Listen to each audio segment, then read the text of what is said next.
lá no Navalina. Tá ralado aí. Ah, numa pedrinha lá. Pedrinha, filho de uma égua.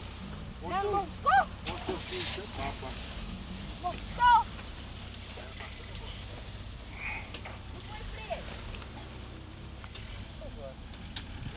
Que nós subiu um negócio lá, o assim? Agora, Zé.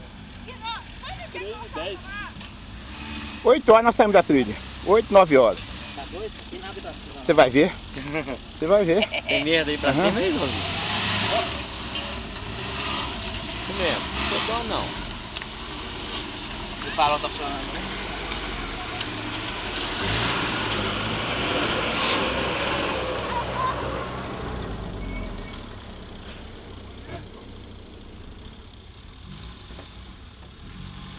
Thiago embarcou a moto e foi embora?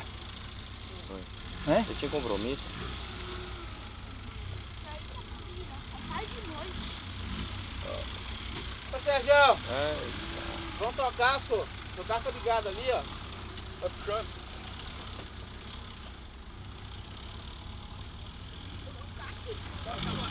Tem preso passando. Bora, bora. Bora, foi.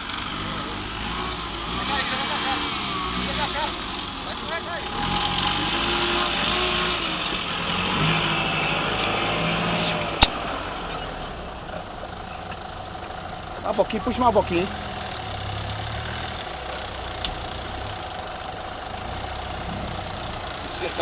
Só tá quebrando. Você não consegue.